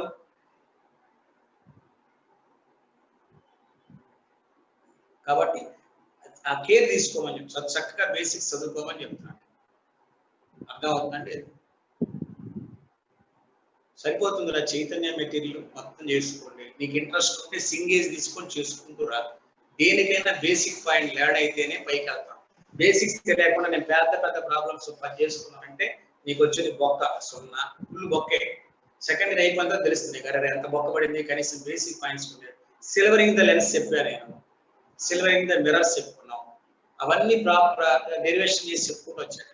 అవేం చెప్పకుండా 4 సిల్వరింగ్ లెన్సెస్ కలిపి చెప్పేస్తే నువ్వు ఈ రోజు అయితే వింటావు, నెక్స్ట్ డే. కాబట్టి దట్ ఈస్ పిల్లల కోసం, పిల్లలకు ఉపయోగపడేదే మనం చెప్పగలగాలి. ఓకే, ఓ పని చేద్దాం అట్లా. అదే ఒరే ఇప్పుడు నేను కాన్సెప్ట్స్ చెప్పుకుంటాను, మీరు ప్రాబ్లమ్స్ చెప్పుకుంటే నాకు అసలు ప్రాబ్లం లేదు. ఇప్పుడు ఒకడు అంటాడు సార్ ప్రాబ్లం చెప్పండి, మన శరణ్ ఉన్నాడు సార్ ప్రాబ్లం చెప్పండి కాస్త వింటి కొడతాడు. అట్లా వచ్చేటువంటి, ఓకేనా? ఇప్పుడు రిజాల్వింగ్ లిమిట్, రిజాల్వింగ్ పవర్ జాగ్రత్త. అసలు రిజాల్వింగ్ పవర్ అంటే ఏంటి? అది కంటికి ఉంటుంది, అంటే లెన్స్ కి ఉంటుంది. For any lens there is some power. ఏంటి ఆ పవర్? లాంగ్ డిస్టెన్స్ లో ఉన్న 2 ఆబ్జెక్ట్స్ ఇలా క్లోజ్ గా ఉంటాయి, అవి సరిగా కనబడవు, ఒకదాంతో ఒకటి కలిసిపోయింది. 2 ఆబ్జెక్ట్స్ ఒకదాంతో ఒకటి ఇలా కలిసిపోతాయి.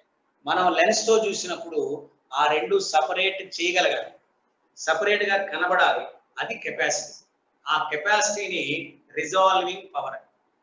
చూడండి, ఉదాహరణ ఐ ఉందనుకోండి, చిన్న example. This is your I. ఈ ఐ ఏమవుతుందంటే ఇదొక ఆబ్జెక్ట్, ఇదొక ఆబ్జెక్ట్, ఇక్కడ ఒక ఆబ్జెక్ట్ ఉంది, ఇక్కడ ఒక ఆబ్జెక్ట్ ఉంది. ఈ రెండింటిని సపరేట్ గా చూడగలగాలి. ఆ సపరేట్ గా చూడలేకపోతే సైట్ ఉన్నట్టు. ఆ 2 కలిసిపోయినట్టు కనబడుతుంటాయి మనకి, దూరంగా ఉన్నాయి. లాంగ్ డిస్టెన్స్ లో 2 పోల్స్ ఉన్నాయి, ఆ 2 పక్క పక్కనే ఉన్నట్టు కనబడుతుంది, అతుక్కున్నట్టు కనబడుతుంది. కానీ వాటిని దూరంగా ఉండే అమరిక లోపల ఉండాలి, చూపెట్టగల అమరిక, సపరేట్ చేయగల అమరిక, అడ్జస్ట్మెంట్ ఉండాలి. దాన్ని రిజాల్వింగ్ పవర్ అంటారు. The capacity of A lens to observe 2 closely lying objects farming it's images separately. దీన్ని మనం రిజాల్వింగ్ పవర్ అంటారు. ఆ రెండింటిని దూరంగా చూపెట్టగలగాలి, దాన్ని రిజాల్వింగ్ పవర్ అంటారు. ఇది 1. ఇప్పుడు ఉదాహరణకి ఈ మొత్తం తీటా ఏదో you can take as B అనుకున్నట్లయితే ఇది రిజాల్వింగ్ పవర్ కింద వస్తుంది. మన ఐకి ఈ యాంగిల్ ఎంత ఉంటుంది? బెస్ట్ యాంగిల్ తీటా వాల్యూ వచ్చి 1 మినిట్ ఉంటుంది. అంటే రిజాల్వింగ్ పవర్ లేదా రిజాల్వింగ్ లిమిట్ యాంగిల్ లేదా 1/60th డిగ్రీ. ఇది 1/60th డిగ్రీ అంటే అంత ఉంటుంది రిజాల్వింగ్. అంతవరకు రిజాల్వ్ చేస్తుంది. 1 డిగ్రీ డిస్టెన్స్ యాంగిల్ కి ఎంత ఉంటుందో అంతవరకు చేస్తుంది. 1 డిగ్రీ యాంగిల్ రిజాల్వింగ్ చేస్తే పనికొస్తుంది, అంతకన్నా అయితే పనికిరాదు.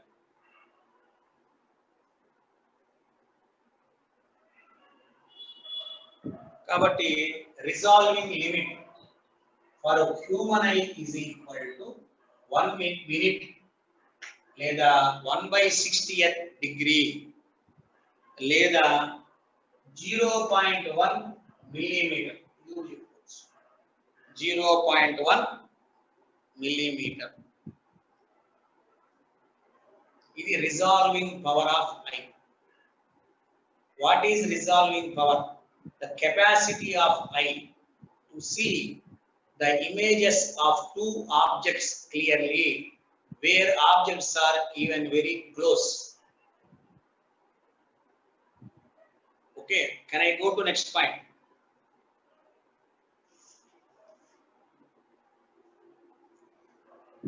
నెక్స్ట్ పాయింట్కి వెళ్ళొచ్చు.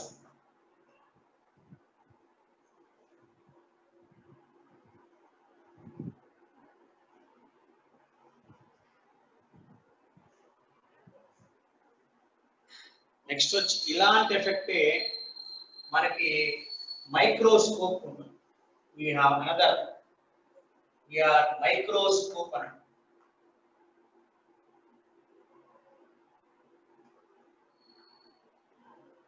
Microscope telescope. మైక్రోస్కోప్ అంటే దగ్గరగా ఉన్న ఆబ్జెక్ట్లను చూసేది, టెలిస్కోప్ అంటే దూరంగా ఉండేటువంటి ఆబ్జెక్ట్స్ చూసేది. మైక్రోస్కోప్ అండ్ టెలిస్కోప్ అంటే మైక్రోస్కోప్ లో మనకి రిజాల్వింగ్ లిమిట్ అంటే ఇది lens, this is a lens అంటాం దీన్ని. ఈ మొత్తాన్ని అపర్చర్ అంటాం. అపర్చర్ అంటే ఈ లైట్ ఫోకసింగ్ ఏరియా. ఈ మొత్తాన్ని లెన్స్ సైడ్ నుంచి అయితే ఇలా కనపడుతుంది, మామూలుగా అయితే ఇలా గుండ్రంగా కనపడుతుంది. ఈ మొత్తాన్ని అపర్చర్ అంటాం. Aperture. Resolving limit, resolving limit of, ఇది డెరివేషన్ ఉంది మనకు అవసరం లేదు. theta is equal 1.22 lambda by 2 mu sin theta. ఇది ఫార్ములా. 2 mu sin theta అంటే ఈ యాంగిల్, ఇది అపర్చర్, మొత్తం అపర్చర్.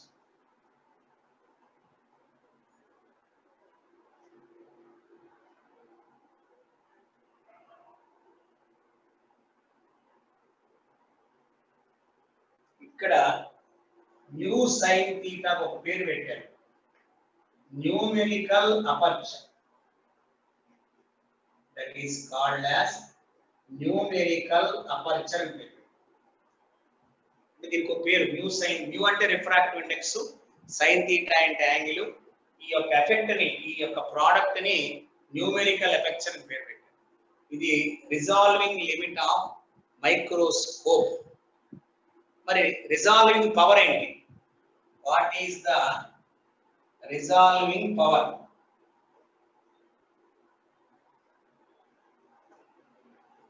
అంటే 1/θ అంటే reverse 2 mu sin theta by 1.22 lambda. దీన్ని you can take as resolving power. అంటే the inverse of resolving power. S అంటే వేర్ S. S అంటే సోర్స్ రాయదన్న, సోర్స్ ఆఫ్ లైట్. ఈ సోర్స్ ఆఫ్ లైట్ నుంచి లైట్ వస్తుంది. S అనేది సోర్స్ ఆఫ్ లైట్ లేదా object అనుకోవచ్చు. can take as object.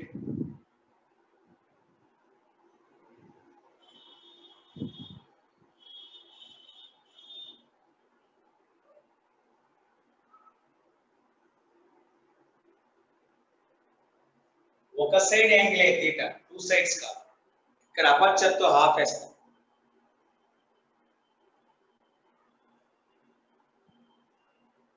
Okay, అంటే అందరికి అంటే the angle up to which it can resolve the objects.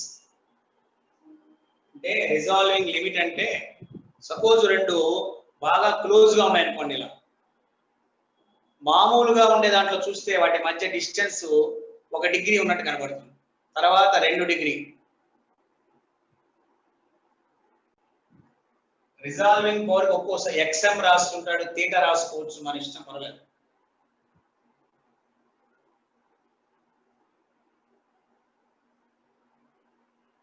Resolving power symbol అంటే జనరల్గా ఏమి స్పెసిఫిక్ గా ఏం లేదు.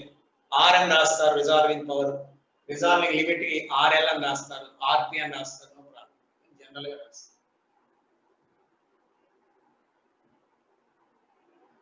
Let us come to the next point. Telescope. Telescope is an instrument used to measure. Telescope is an instrument used to measure distant objects. దూరంగా ఉన్న ఇది కూడా ఉంది రేపు ఎగ్జామినేషన్ లో ఇది కూడా ఉండాలి. అంటే ఇచ్చాడని అది లేదు, మనకు డైఫ్రాక్షన్ తర్వాత రిజాల్వింగ్ పవర్ చెప్తుంటాం. ప్రాబ్లం ఉండొచ్చు, ఉన్నాయి మన మెటీరియల్ ప్రాబ్లమ్స్ ఉన్నాయి, సహజంగా ప్రాబ్లమ్స్ ఉన్నాయి. Resolving power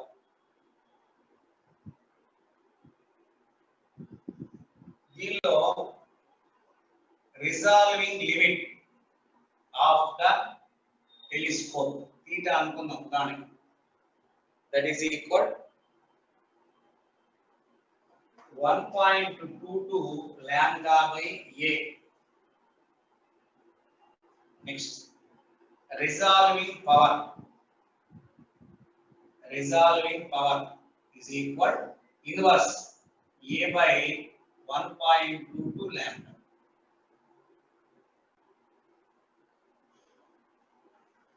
What is a? ఇక్కడ ఒక లెన్స్ ఉంటుంది ఆబ్జెక్ట్, దాని diameter A is the diameter of the lens. Lens యొక్క diameter. ఈ డేటా అంతా ఇస్తారు వాడు. All the data will be given. మనం జస్ట్ సబ్స్టిట్యూట్ చేసుకొని చేయడం.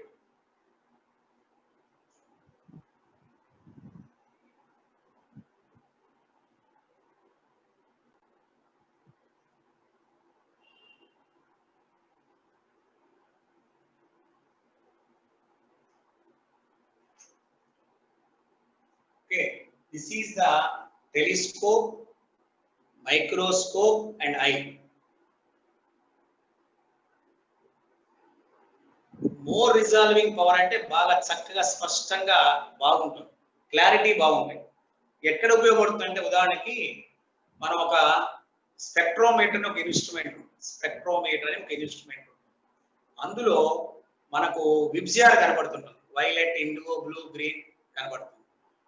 ఎక్కువ రిజాల్వింగ్ పవర్ ఉన్న ఇన్స్ట్రుమెంట్ వాడితే రెడ్ 3 ముక్కలుగా విడిపోయి ఉంటుంది, రెడ్ 1, రెడ్ 2, రెడ్ 3 అని 3 పార్ట్లు కనబడుతుంది. తక్కువ రిజాల్వింగ్ పవర్ ఉంటే 3 కలిసి ఒక రెడ్ గా కనబడుతుంది. అంటే రిజాల్వింగ్ పవర్ ఎక్కువ ఉంటే వాటి మధ్య దూరము, క్లారిటీ స్పష్టంగా ఉంటుంది. అది హయ్యర్ లెవెల్లో ఉపయోగపడుతుంది, మనకేమి ఉపయోగం. అది ఇన్స్ట్రుమెంట్స్ ఇవన్నీ కూడా మన కంటి ముందు కనబడవు, ఇవన్నీ ఇమాజినేషన్స్ గా మనం తెలుసుకుంటాం. ఎక్స్పెరిమెంట్లు చేసుకునేటప్పుడు రిజాల్వింగ్ పవర్కి వెళ్తాం. రిజాల్వింగ్ లిమిట్ అంటే అంతకన్నా అది చేయలేదు అంటే అర్థం ఏంటి? ఇప్పుడు ఒక్కొక్క ఫర్ ఎగ్జాంపుల్ మనం ఫిల్టర్స్ తీసుకున్నాం అనుకోండి, ఏదైనా వాటర్ ఫిల్టర్స్ తీసుకున్నాం. కొన్ని వాటర్ ఫిల్టర్స్ ఏమైతే కరిగిన మట్టిని పోగొడతాయి, కొన్ని వాటర్ ఫిల్టర్స్ దుమ్ముని అంటే పార్టికల్స్ ఆపుతాయి. అట్లా ఫిజిక్స్ అంటేనే ఎక్కువ భాగం ఇమాజినేషన్, మైండ్ యొక్క కెపాసిటీకి ఆ లెవెల్కి వెళ్తాం. ఒక్కొక్క ఫిల్టర్ కెపాసిటీ ఒక్కొక్క 5-6 ఫిల్టర్స్ వేస్తారు. రీఫైన్డ్ ఆయిల్ అని చెప్తాను, గుర్తుందా మనకి? 5 సార్లు ఫిల్టర్ వేస్తారు, ఒక్కోసారి ఒక్కొక్క ఫిల్టర్ ఎలిమెంట్స్ పోతాయి. అంటే రిజాల్వింగ్ లిమిట్ అంటే ఒక ఇన్స్ట్రుమెంట్ కి అంతకన్నా రిజాల్వ్ చేయలేదు, ఇంకా హైయర్ లెవెల్కి వెళ్ళాలి, ఇంకొక ఇన్స్ట్రుమెంట్ తీసుకోవాలి. అది చేయరు, అవి ప్రాక్టికల్ గా ఇవే ఉండవు మీ దగ్గర. ఇవన్నీ కూడా పోస్ట్ గ్రాడ్యుయేషన్ అంటే ఎంఎస్సి చేస్తారు. మిగతా అంతా మీరు ఎట్లా బీటెక్కి వెళ్తారుగా, అక్కడ ఒక్క ముక్కుండా అందరు కంప్యూటర్లకు వెళ్తారు, లేదా మెకానికల్ ఇంజనీరింగ్కి వెళ్తారు, అందులో ఇవి కనపడవు. ఎలక్ట్రానిక్స్ దాంట్లో కూడా కలవు. Okay right, can I go to next point?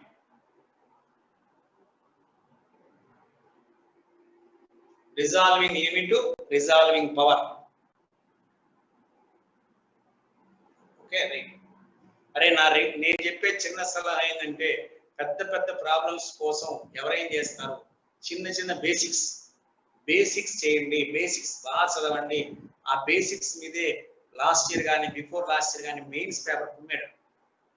కొద్దిగా గ్యారంటీగా 25 బిట్లుగా కనీసం 15 బిట్లు బేసిక్స్ వస్తే చేయొచ్చు, 12 బిట్లు. ఏవో పెద్ద పెద్ద ప్రాబ్లమ్స్ అన్ని చేసి చెరగొట్టుకోవద్దు. Basic is a power.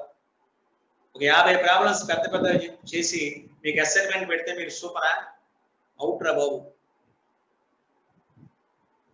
ఎవరినైనా అండి, ఫిజిక్స్ బాగా చెప్పే టీచర్ ఎవరైనా చెప్తాడు, బేసిక్స్ నేర్పి పంపండి. పిల్లలకి బేసిక్స్ బాగా నేర్పితే వాళ్ళు అక్కడి నుంచి అప్లికేషన్స్ నేర్చుకుంటారు. పెద్ద పెద్ద ప్రాబ్లమ్స్ చేయించడం వల్ల ఉన్నది కూడా పోతుంది. ఆ ప్రాబ్లం వరకు వేస్తాం. నెక్స్ట్ ప్రాబ్లం అది అవసరం. అర్థమైందా?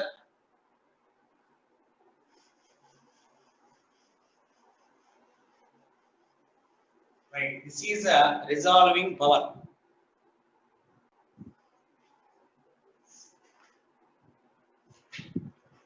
ఈ రిజాల్వింగ్ పవర్ మీద ఒక జనరల్ ప్రాబ్లం ఉంది, అది చేద్దాం. చూడండి ఒకసారి. మైక్రోస్కోప్ తీసుకున్నాం. మైక్రోస్కోప్ అంటే దీని ఆల్ఫా యాంగిల్ ఇది.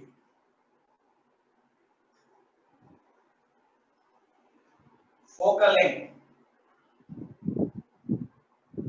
5 సెంటీమీటర్స్.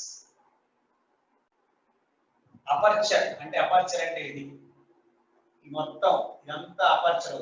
లెన్స్ కి ఇలా కనబడితే మొత్తం అపర్చర్. ఇది 8 మిల్లీమీటర్స్ మొత్తం ఇక్కడి నుంచి ఇక్కడ దాకా. లాంబ్డా 5000 యాంగ్స్ట్రామ్ అంటే 5000 ఇంటూ 10 పవర్ మైనస్ 10 మీటర్స్. ఇది 5 into 10 power minus 2 metres.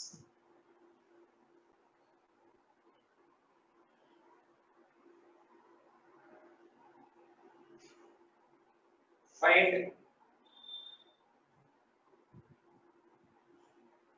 Resolving power. Find resolving power. ఎలాగట?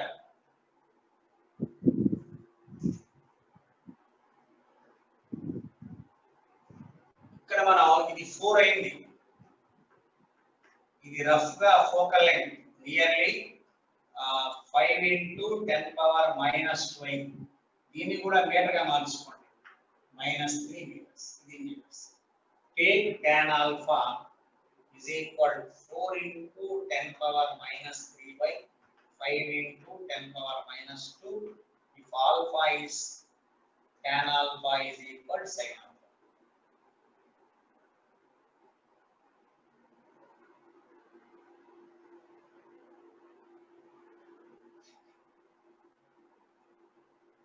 Right. What is resolving power? Resolving power is equal 1.22 lambda by 2 mu sin alpha. What is mu? Surrounding medium for air. Surrounding medium air is equal to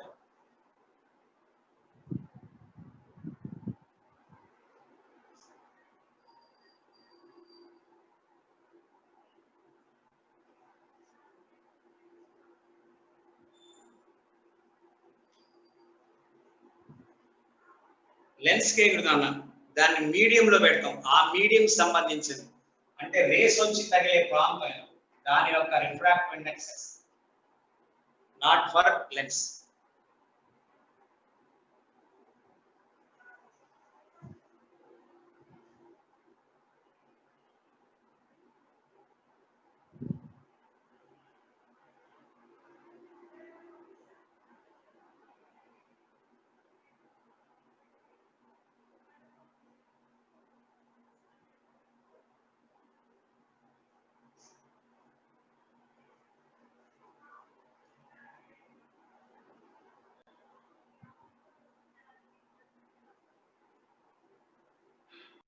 Okay. Resolving limit. Okay.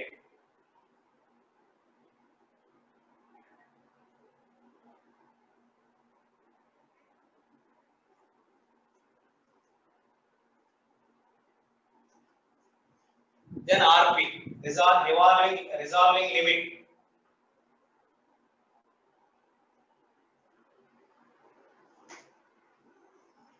అడిగిన question limit of resolution.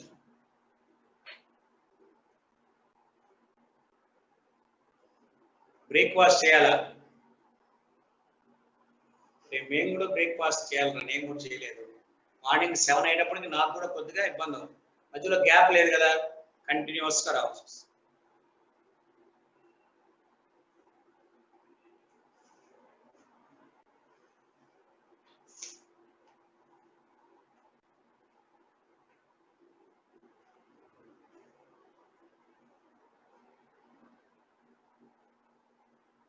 Okay,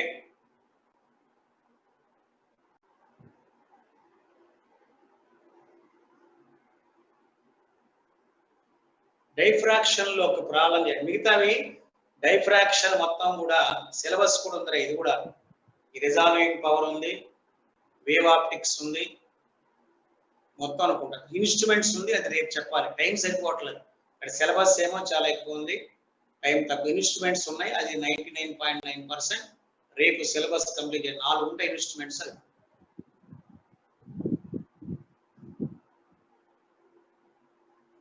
ఇది ముందు ఉండాలి, actual ముందు జరగాలి, అటు ఇటు చేస్తారు.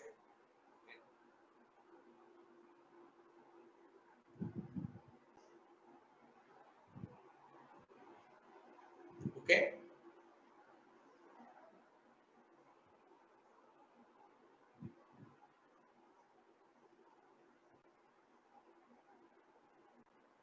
(7:15 to 7:45) ఏంటది?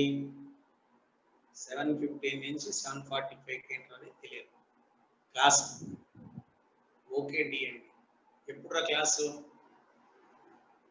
మామూలు 7కి పెడతారుగా, 1 అవర్ పెడితే కొద్దిగా అడ్జస్ట్ అవుతుంది. 1 అవర్ ఓకే, రైట్. ఈవినింగ్ క్లాసా? ఓకే, అట్లా తెలియదు మనకి, ఇంత ఇన్ఫర్మేషన్ రావాలిగా, దాన్ని బట్టి మనం అడ్జస్ట్ చేసుకోవాలి. ఒక ప్రాబ్లం చేసి సాగుదాం. ఆ ఒక ప్రాబ్లం కూడా డైఫ్రాక్షన్ లో చేద్దాం. ఒకే ఒక problem, width of the central maximum. Width of the central maximum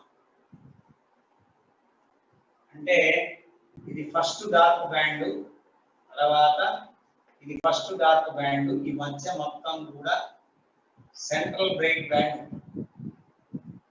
ఈ డిస్టెన్స్ వచ్చి 1 మీటర్.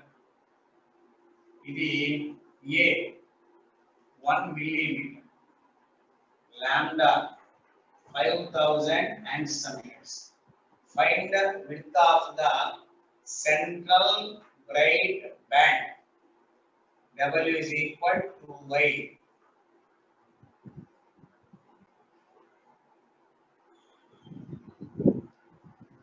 ఇక్కడ దాకా అది ఎక్స్పాండ్ అయింది, ఇక్కడ నుంచి ఇక్కడ దాకా.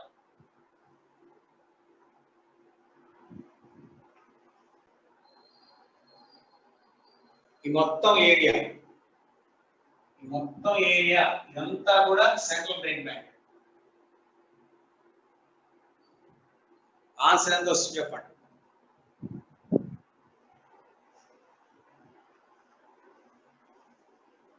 ఓకే,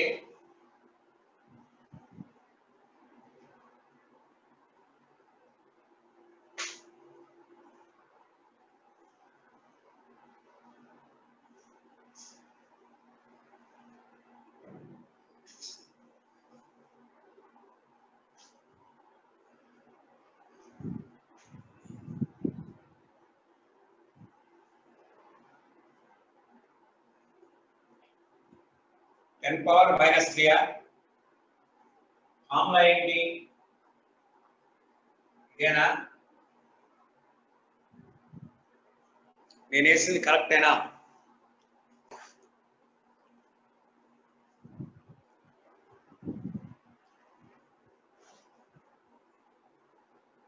కరెక్టేనా?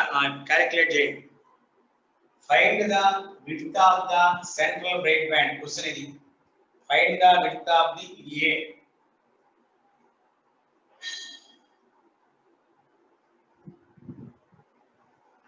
(2 into 5 into 10 cube into 10⁻⁻8) మెట్ల మార్చ D1 by A 10⁻⁻.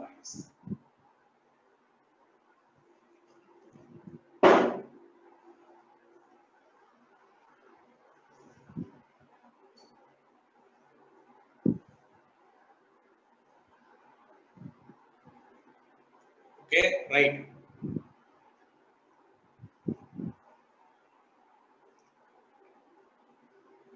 Okay, Kranti, Kiran, continue. Let us continue in the evening. Okay, all the best. God bless.